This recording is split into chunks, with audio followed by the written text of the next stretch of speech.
Bangla worksheet নম্বর 13। 1 নম্বরে বর্ণ দিয়ে শব্দ তৈরি করো। বর্গীয় জ গ জগ, ম গ মগ, বাকিটা ওরকম। 2 নম্বরে শব্দের শেষ বর্ণ দিয়ে নতুন শব্দ তৈরি করো। ব হর্ষই বই, শেষ বর্ণ হর্ষই, তাহলে হর্ষই ট ইট। অবর্গীয় জ অজ, শেষ বর্ণ বর্গীয় জ ল জল, বাকিটা ওরকমই। 3 নম্বরে শব্দের প্রথম বর্ণের সাথে মিল করো। জল বর্গীয় জ, জলটা বর্গীয় জের সঙ্গে মিল করতে হবে।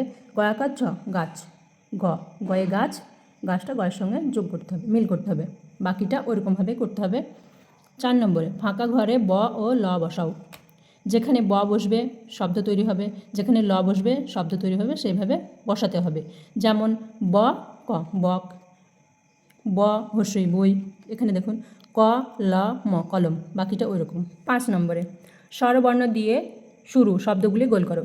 স্বরবর্ণ দিয়ে শুরু শব্দগুলির দেখতে হবে সহজ, দন্ত স হ বর্গীয় জ সহজ ব্যঞ্জনবর্ণ, ক ল ম কলম ব্যঞ্জনবর্ণ, দীর্ঘ ই গ ল ইগল স্বরবর্ণ, তাহলে এটা গোল করতে হবে, বাকিটা ওইভাবে গোল করতে হবে। 6 নম্বরে কার যোগ করো এবং নতুন শব্দ বানাও। কার ম আকার, আকার যোগ করতে হবে ময়ের সঙ্গে, ম যোগ আকার সমান ময়াকার মা। প যোগ আকার লিখতে হবে সমান পয়াকার পা।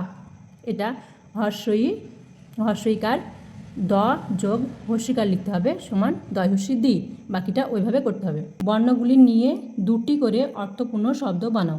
যেমন ম ট গ, এই বর্ণগুলিকে নিয়ে ইচ্ছামতো 2টি করে অর্থপূর্ণ শব্দ বানাতে হবে। 8 নম্বরে ছবির প্রথম বর্ণটি গোল করো। এটা কলের ছবি, তাহলে কল তাহলে কটাকে গোল করতে হবে। এটা গাছের ছবি, তাহলে গয়ে গাছ, গটাকে গোল করতে হবে। পরের বর্ণটি লেখো ক এর পরে খ, ট এর পরে ঠ, বাকিটা ওইভাবে করতে হবে। তো এটাই ছিল আমাদের বাংলা 13 নম্বর ওয়ার্কশিট। আমরা বিভিন্ন ধরনের ওয়ার্কশিট নিয়ে আসব। যদি আমাদের ওয়ার্কশিটগুলো আপনাদের কাছে ভালো লাগে তাহলে লাইক, কমেন্ট এবং শেয়ার করবেন। ধন্যবাদ।